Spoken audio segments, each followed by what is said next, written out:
Together, growing in faith, changing communities.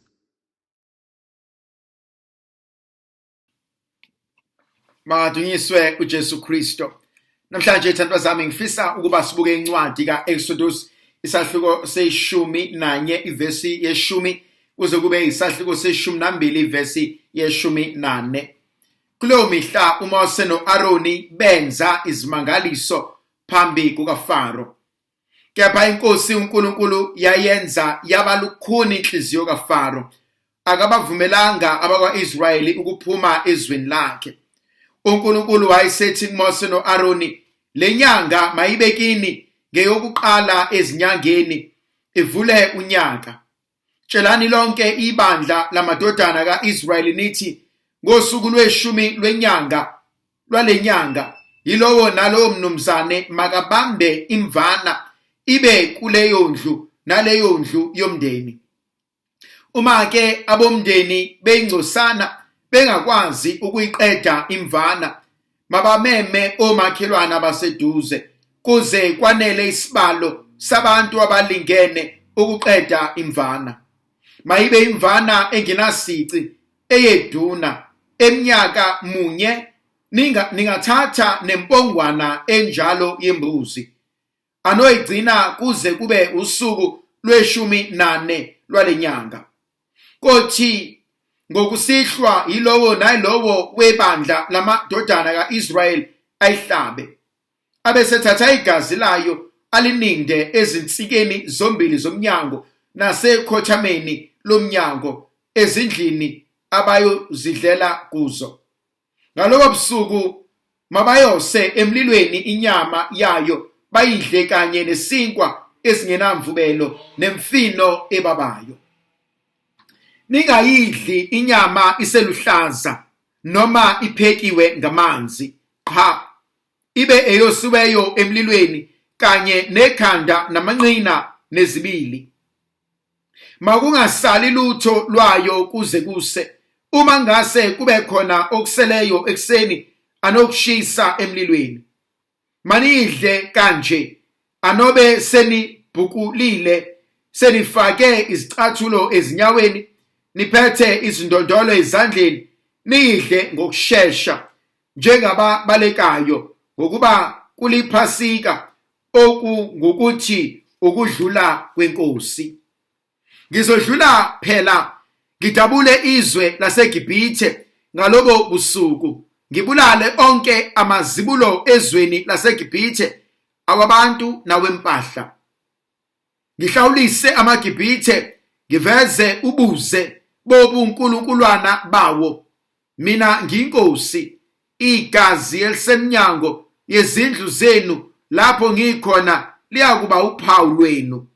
Kothi uma ngilibona igazi ngidlule, niphephe esishayweni esibhubhisayo nxa ngishaya izwe laseGibhithe.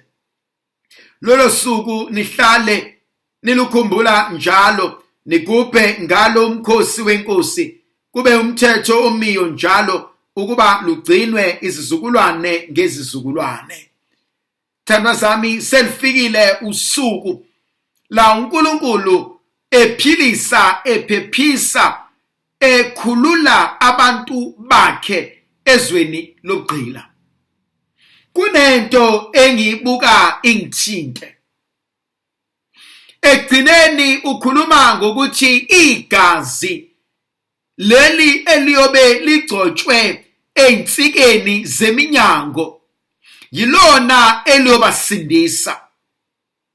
Ekugcineni ukhuluma ngesililo esiyoqhuma ezweni laseGibhithe. Kunento evukayo kumina ukuba bangaki abantu abaseGibhithe abafa befela ubala. Bangaki abantu baseGibhithe abashonelwa zingane zabo, amazibulo abo befela ubala. Ngithi bafela ubala ngoba mhlawumbe bona akukho okubi kangako abakwenza, kodwa bafa ngenxa yenkani kaFaro. uFaro njengenkosi, inkani yakhe iyona esidale kuze chitheke igazi esizweni sonke. Kunamaphutha enziwa abaholi, kunama decisions nezinqumo ezithathwa abaholi. Ezinye zalezo zinqumo ziseka bona, ezinye zalezo zinqumo zisiza bona, ezinye zalezo zinqumo zivikela bona nemndeni yabo, ebese kulimala thina bantu kazana. Kunezinto esizenzayo nathi njengabaholi emabandleni, emndenini, emphakathini. Sesaphenduka ogombela kwesakhe. Uma ngicabangele isisu sami, uma kujabule mina, uma kwanele mina, angisenendaba ukuthi abanye abantu bazizwa kanjani. Ngiyisaba lento yokuthi uma ngingumholi ongazani noNkulunkulu, ongayifuni intando kaNkulunkulu, ongalaleli iziyalo zikaNkulunkulu, isizwe sikaNkulunkulu, ibandla likaNkulunkulu, abantu bakaNkulunkulu bangalimala ngenxa yenkani yami. Izinqumo engizithathayo uma zihluleka ukuhlonipha uNkulunkulu zingabalimaza abantu abaningi. Enye into engiyibukayo, ngibuka inkani emndenini. Angitshelwa mina, angiboniseki, akekho umuntu okwazi ukuhlala nami phansi uma sengithathe isinqumo njengomzali. Whether unkosikazi uyangiphikisa, whether umyeni wami uyangiphikisa, whether abantwana bayangiphikisa, yimina oshoyo, yimina inhloko la ekhaya, yimina indoda la ekhaya, yimina osebenzayo, yimina okhokhayo. Ingozi leyo nto. Ingozi indaba yokuthatha izinqumo ezilimaza abantu ekhaya. Ngoba nakhu kuwena osebenzayo, ngoba nakhu yathengwa uwena leyo nto, sewuzoyishayela imithetho, sesothobela intando yakho ngoba vele wena ungumnikazi wezinto zonke. Inkani isilimazile emndenini yethu. Abanye bethu silasi khona siseyinkingeni esibhekene nazo ngenxa yezinqumo ezi-wrong ezathathwa. uFaro ngenxa yenkani yakhe ulimaze abantu abaningi. Abanye bethu baze badivorsa, bakwi-separation, abanye atshenwa ukukhulunyiswana, eminye imindeni ayibhekani, eminye imindeni iyabulalana ngomuntu oyedwa osatshwayo, ongakhuzwa, nongakhuzeki, onenkani. Lento ibhlungu uma kuwukuthi yimina lo onenkani, yimina lo osedale ukuba konke konakale. Lento ibhlungu ngoba ngiyanqaba, ngiyaphika, angifuni ukubona iphutha lami, noma bangabaningi kanjani abangikhombisayo. Thandwa zami, singalithatha ihashi silise emfuleni, kodwa uma ihashi lingafuni ukuphuza amanzi, asikho isimangalisi esingasenza. Abantu bangangitshela iqiniso, kodwa mina uma ngingafuni ukulazi nokulizwa iqiniso, ngingabazonda labo bantu.